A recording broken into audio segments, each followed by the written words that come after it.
Et bonjour les amis, comment vous sentez-vous? Comment allez-vous aujourd'hui, ici et maintenant, dans votre réalité? J'aimerais partager aujourd'hui avec vous sur un thème qui est nécessaire, je pense, lorsqu'on est dans un processus de bien-être, de développement de soi, de prise de conscience, vous le nommez comme vous voulez, processus spirituel. Vous savez que tout ça pour moi c'est la même chose en fait. Et ça ne sert à rien de dissocier les processus et de s'éparpiller. Il est préférable de pouvoir aller à l'essentiel, et l'essentiel c'est votre essence, de la façon la plus simple, avec le chemin le plus simple possible. Et dans ce chemin le plus simple possible, aujourd'hui j'aimerais vous partager ces trois points principaux de l'expression et de l'observation. Ces trois points principaux à partir desquels vous observez et vous existez. Alors je vous souhaite la bienvenue dans cette capsule UPA et puis je vous dis à tout de suite.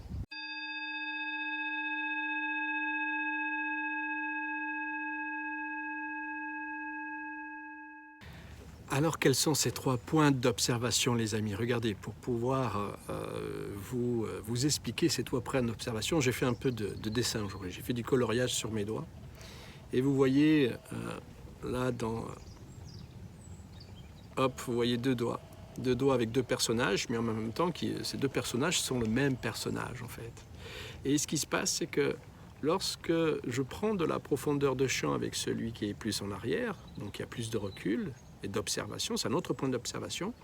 On a le premier là qui a un point d'observation qui est complètement collé sur l'écran du film de sa vie en fait. Et à ce moment-là, il est totalement identifié, assimilé et complètement assujetti à ses conditionnements et il est dans le mode victime et dans ce mode victime, on les garde, je garde celui-ci, un autre point d'observation, et dans ce mode victime, il est collé sur l'écran du film de sa vie, et c'est la faute de l'autre en permanence, en fait. Ce qui se passe, c'est qu'il ne sait même pas pourquoi il vit ce qu'il vit, et il est assujetti à ses conditionnements, à sa programmation, il est assujetti à ses blessures, à ses états de peur, et à sa division intérieure, en fait. Et là, on va dire, c'est un autre point d'observation, qui est le point d'observation de la conscience, et entre ces deux points d'observation, celui qui est collé sur l'écran du film de votre vie et cette conscience que vous êtes, c'est cet être que vous êtes, l'essence de qui vous êtes. Lorsque vous avez perdu l'essence de qui vous êtes, c'est parce que vous en êtes éloigné, vous êtes complètement assujetti à votre programmation. Pourquoi? Parce que, dans un premier temps, l'enfant, qu'est-ce qu'il fait? Eh bien, il arrive, il a déjà sa BDI qui est préprogrammée au travers de ses parents et de l'héritage qu'il va recevoir de ses parents au niveau du corps, mais au niveau des énergies, des émotions, des sentiments, et au niveau de la mémoire, en fait. Et ce qui se passe, c'est que lorsque l'enfant, il arrive, dans un premier temps, il est complètement ouvert et il accueille comme... de façon très naturelle, comme si ce qu'on lui propose est la vérité absolue en fait, la vérité et l'amour absolu. Il n'y a aucun filtre chez l'enfant jusqu'à l'âge de 8 ans. 7, 8 ans et certains 9 ans, tout dépend des personnes. Et ce qui se passe, c'est que tout ce qu'il va recevoir, bien il va le recevoir avec gratitude, et même si c'est de l'information qui est dissonante, dysfonctionnelle et aussi violente, bien sûr qu'il va adapter ses attitudes et ses comportements, il va commencer à se refermer au niveau de ces trois intelligences qui sont la pensée réflexive, le cœur et puis les forces de vie à 2 cm en dessous du hara, et puis ces trois endroits où il y a beaucoup d'énergie dans le corps physique aussi, et dans la structure énergétique, et il y a des neurones, si on a des neurones dans cette physiologie humaine, dans ce corps, dans ces trois centres énergétiques, c'est pour ça aussi qu'on dit que ce sont trois intelligences, parce qu'il y a trois neurones où l'information aussi circule très rapidement. Et ce qui se passe, c'est qu'à un moment donné, il va rentrer dans ce processus analytique, et il va se coller, s'identifier, il est déjà assimilé, associé et identifié à sa préprogrammation, à sa programmation, à ses conditionnements que je viens de vous relater. Et entre-temps, eh bien, il va se dissocier aussi de son être, et il va être de moins en moins connecté à son être. Mais il est toujours connecté à son être, l'enfant, jusqu'à l'adolescence, et au jeune âge adulte, et à l'âge que vous avez aujourd'hui lorsque vous regardez cette capsule. Et ce qui se passe, c'est que entre ces deux points d'observation, mais il y en a un troisième, on va dire, mais il y en a plusieurs. Et ce qui se passe, c'est que c'est tous les personnages que vous jouez entre ce point d'observation et celui-ci. Parce que lorsque vous êtes dans un processus de prise de conscience, de commencer à vous poser des questions, Vous allez voir des personnes qui pourraient vous aider, des psychiatres, des psychothérapeutes, des psychologues. Eh bien, à ce moment-là, vous commencez à vous poser des questions, à faire un cheminement de partage au niveau de la parole, des émotions, et de comprendre ce qui s'est joué en fait dans votre vie et pourquoi vous vivez ce que vous jouez dans votre vie, les personnages que vous jouez dans votre vie, pourquoi vous les vivez, et au niveau que ce soit amoureux, dans les relations amoureuses, professionnelles, avec la famille, et le rapport aux archétypes père et mère, masculin et féminin, qui fait que ça détermine votre quotidien. À un moment donné, lorsque tu es dans un processus de prise de conscience et de bien-être, je reviens avec mes doigts, parce que ça c'est lorsque tu es complètement assujetti, et que tu ne te poses pas de questions, et que tu fonces tête droite dans le mur, sur l'écran, là, tu étais là à fond, qu'est-ce qui m'arrive, je suis victime de ceci, de cela. Tu ne peux pas avoir de nouveaux résultats tant que tu ne transformes pas aussi cet état de victime, où tu ne te poses pas de questions, parce que tu auras toujours les mêmes résultats dans ta vie.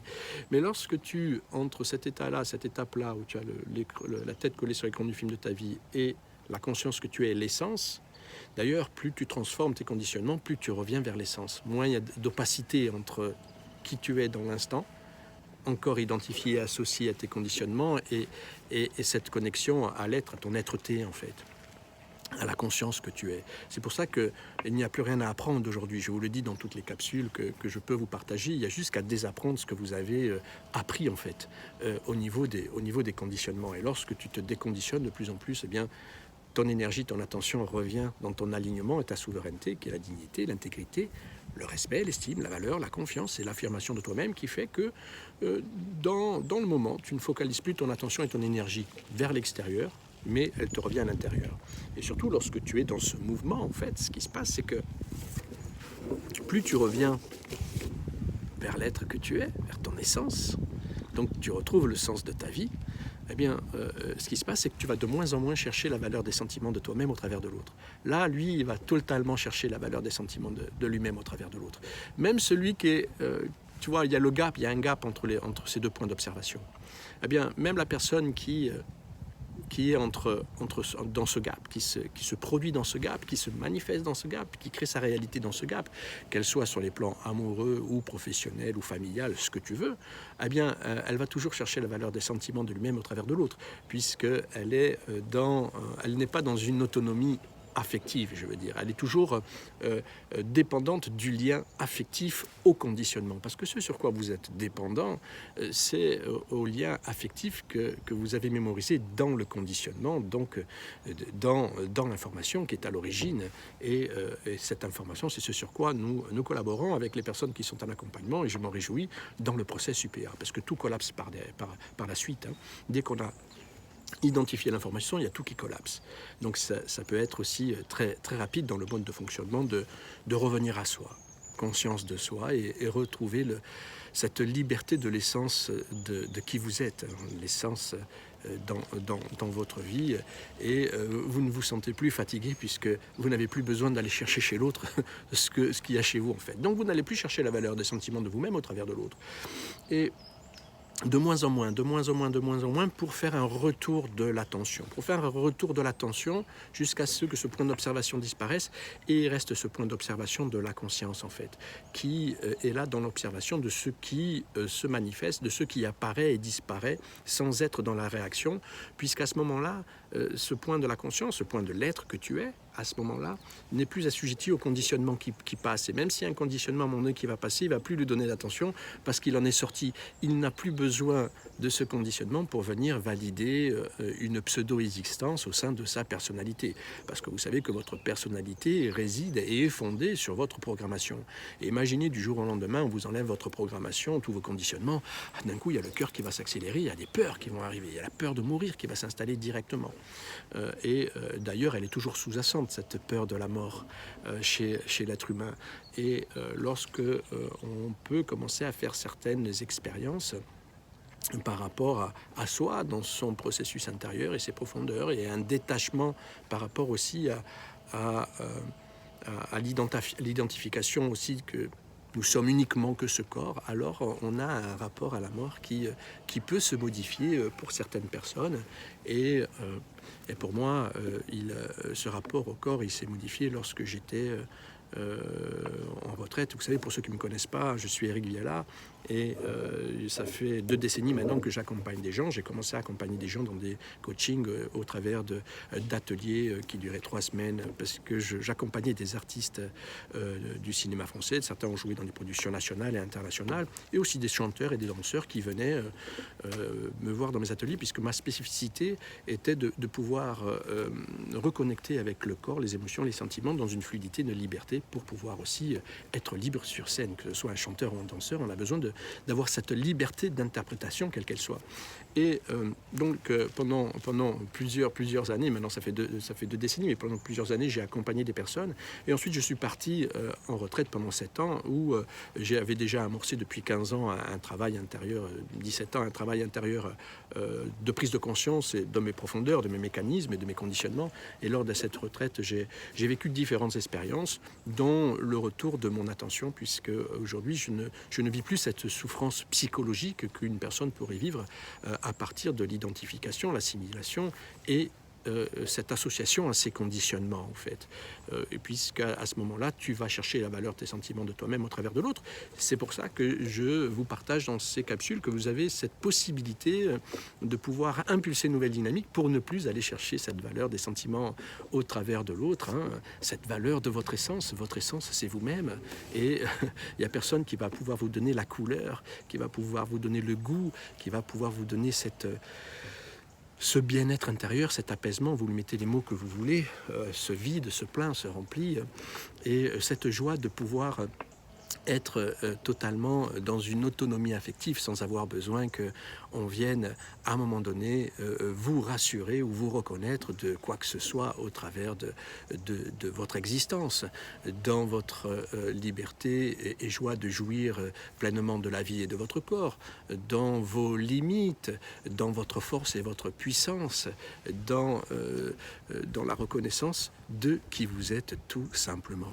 Donc ce qui se passe, les amis, c'est que lorsque ce point d'intention, vous avez commencé à vous poser des questions, il commence de plus en plus à s'effacer en fait. Et vous rentrez dans un processus où vous faites des allers-retours entre les personnages que vous jouez et les personnages encore auxquels vous êtes identifiés. Et là-dedans, pourquoi aujourd'hui j'aimerais pointer un fait qui est bien précis et bien spécifique, et c'est celui encore de s'accrocher au mode victime en fait. Parce que oui, bien entendu, tout ce que nous avons vécu, c'est à partir de notre BDI, c'est à partir de notre éducation, des gens qui nous ont entourés, de ceux qui nous ont partagés depuis la très tendre enfance.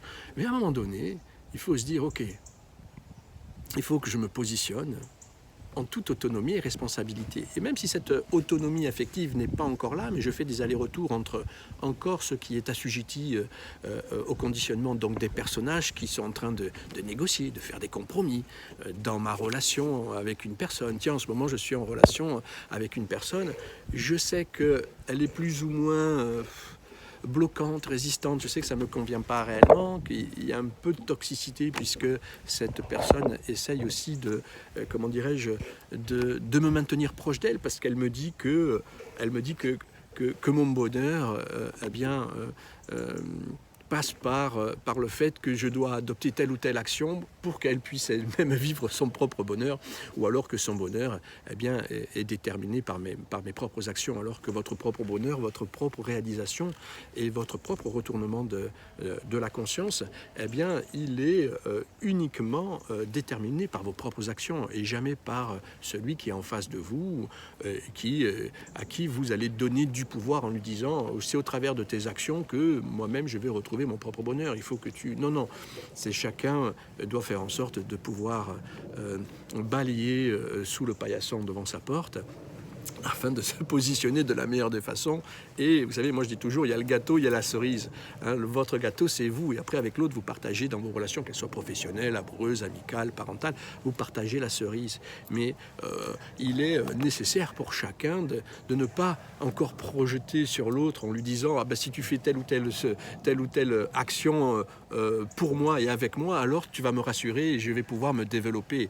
Non, on a besoin d'être dans une autonomie, une responsabilité à un moment donné de soi et d'engager vraiment l'action la plus juste pour soi et de ne pas embarquer l'autre avec soi encore, parce que non seulement on lui donne encore de notre pouvoir, mais en fait on continue à rejouer encore les mêmes conditionnements d'une autre façon, mais on rejoue encore les mêmes conditionnements au niveau de cette dépendance et d'aller chercher encore la validité de soi au travers de l'autre, la valeur des sentiments de soi-même au travers de l'autre.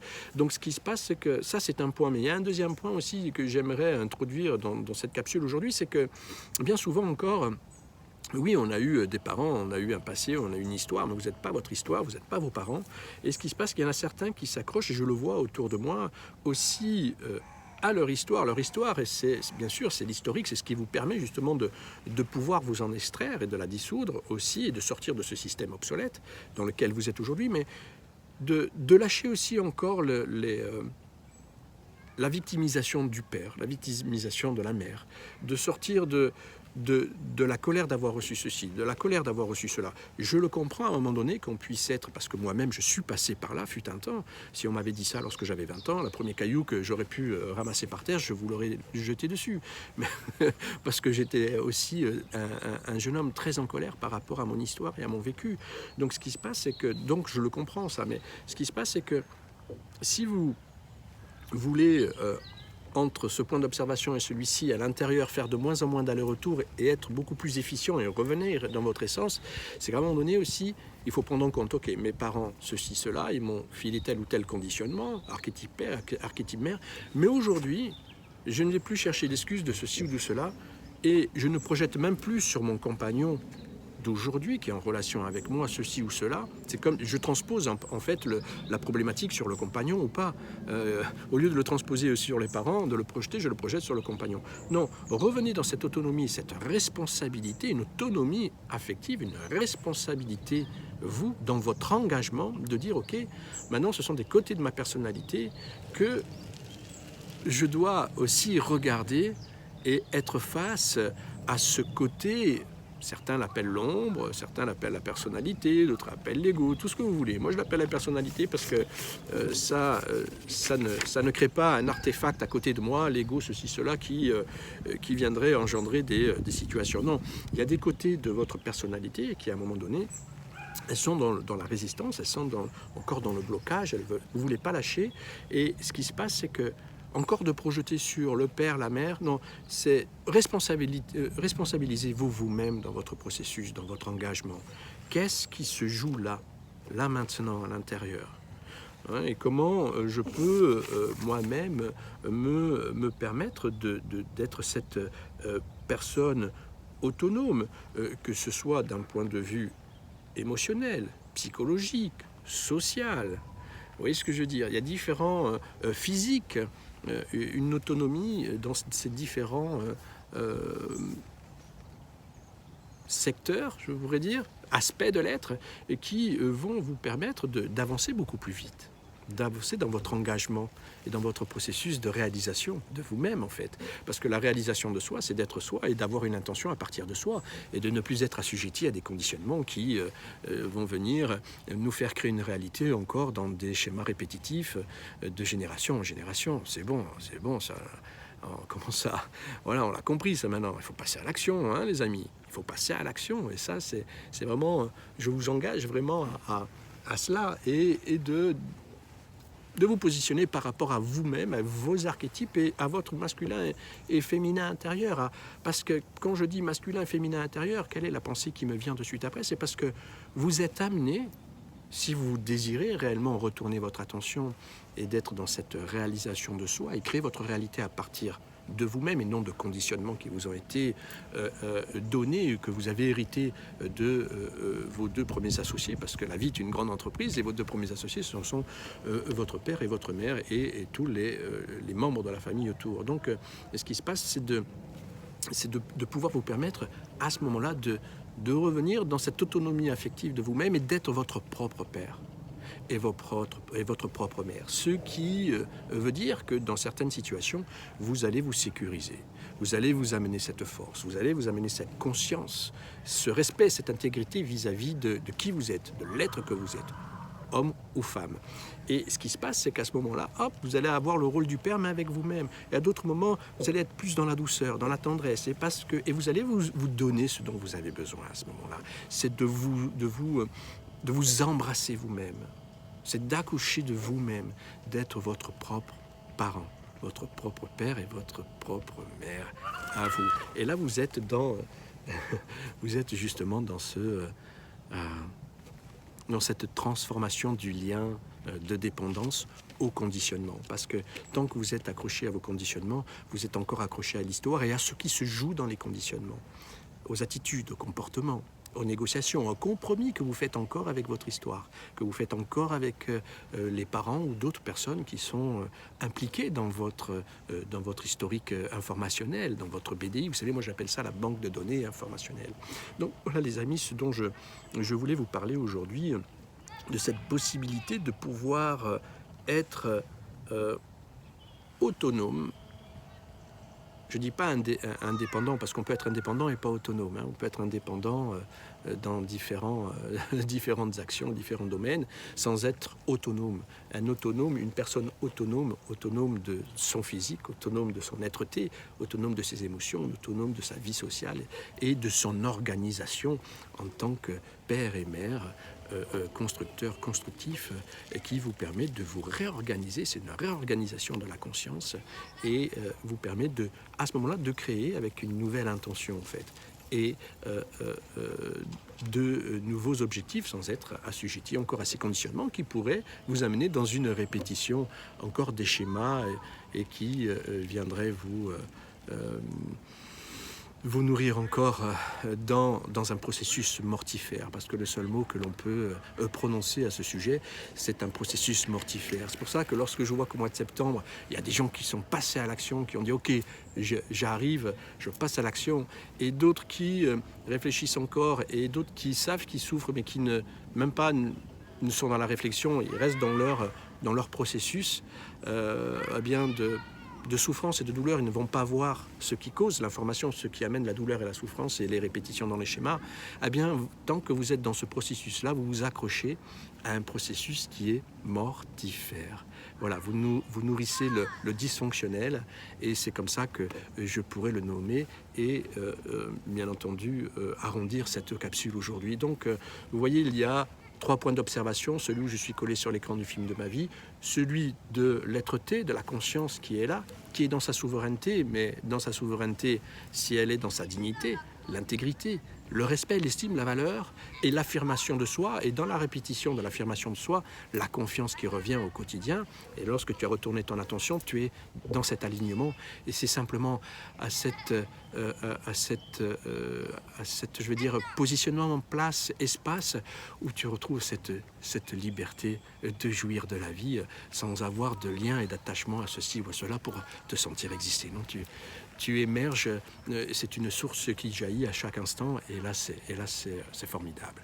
Donc ces 3 points, et puis on va dire celui qui est transitoire, c'est lorsque tu es dans un processus de prise de conscience, quel qu'il soit, et peu importe où tu te trouves sur la planète, ou en France, ou dans la francophonie, eh bien, ce qui se passe, c'est que c'est un processus transitoire parce qu'il y a encore des conditionnements, il y a encore des peurs. Alors c'est très bien, hein, c'est le passage, on est là, c'est le passage où on doit continuer de plus en plus à revenir à soi et ne plus aller chercher cette valeur des sentiments de soi-même au travers de l'autre et du conditionnement qui fait qu'à un moment donné, on va pouvoir créer à partir d'un autre espace qui vibre bien plus joyeusement et intensément et de façon différente, quoi qu'il en soit. Et lorsque tu es dans entre ce gap de l'écran collé sur l'écran du film de ta vie et cet espace où tu es, c'est toi, c'est l'être, c'est la conscience, parce que tu es déjà dans ce point d'observation, mais tu fais des allers-retours. Eh bien, tu as besoin aussi de cet engagement, comme je disais, et à un moment donné de te dire, ok, c'est moi avec moi-même. Ok, j'ai des parents, j'ai une histoire, ça va un temps, mais maintenant que j'ai clarifié mes conditionnements, maintenant que j'ai commencé à décoder mes attitudes et des comportements, je dois me positionner avec moi et moi-même dans un engagement vraiment à 100, 200, 300, 1000%, mais c'est moi et moi-même, et c'est moi qui me regarde dans la glace tous les matins lorsque je fais ma toilette. Donc c'est moi avec moi-même. Alors cet engagement-là va te permettre justement de réimpulser cette nouvelle dynamique et bien sûr d'avoir la capacité et le pouvoir de te permettre à ce moment-là, de pouvoir aussi conscientiser l'information dysfonctionnelle au sein de ta BDI et tes conditionnements, et n'oublie pas aussi de rééduquer l'écoute, l'attention et ton point d'observation. Dans un processus de prise de conscience, il y a une rééducation de l'écoute, de l'attention et du point d'observation. Et ça, c'est très important. Parce que si tu ne fais que de la prise de conscience et de la clarification, ça va te servir, mais tu vas rester enfermé dans ton processus, dans ton système SAP, le système autonome de la pensée. Tu vas rester enfermé à l'intérieur et tu vas rester dans les schémas répétitifs. Et là, tu vas vivre beaucoup de frustration. Alors que si tu rééduques ton écoute, ton attention et les différents points d'observation, et c'est ce que justement lorsque je collabore avec une personne, lorsqu'on collabore avec toutes ces personnes qui sont rentrées là au mois de septembre en accompagnement, eh bien on est dans ce processus-là et c'est très rapide parce qu'il y a tout le processus qui est donné. On n'a plus qu'à le mettre en place et ça, c'est formidable. Alors, c'est à ce moment-là que tu sors de ton système obsolète d'expression et de création. Parce que tant que tu es dans la douleur et la souffrance, tu es assujetti à un système d'expression et de communication qui est obsolète, dans lequel aujourd'hui, il est nécessaire, et c'est plus un luxe, de pouvoir s'extraire pour vivre aussi avec de nouvelles attentions, de nouvelles énergies, et puis tout ce dont je viens de vous relater dans cette vidéo, avec cet espace de joie et de liberté, et enfin jouir de la vie. Voilà les amis, ça c'est très important, de pouvoir aussi focaliser, rééduquer votre écoute, attention, et ces 3 points d'observation, c'est nécessaire et c'est primordial. Sur ce, je vous laisse pour ce dernier jour du mois de septembre. Il me semble que nous sommes le 30 aujourd'hui. Je vous souhaite un bon début du mois d'octobre. Je vous disais, il y a ceux qui sont passés à l'action, on est dans le travail. Il y a ceux qui se posent encore des questions et ceux qui, tout juste, ils sont un peu froids, ils se posent des questions, mais tant que vous ne passez pas à l'action, vous allez rester dans cette nourriture des conditionnements qui sont mortifères. Alors, quoi qu'il en soit, peu importe où vous êtes sur la planète, je vous invite à passer à l'action et sortir de ce mouvement mortifère pour enfin embrasser votre vie en toute liberté au-delà des schémas répétitifs. Sur ce, je vous souhaite un bon week-end et un bon début du mois d'octobre.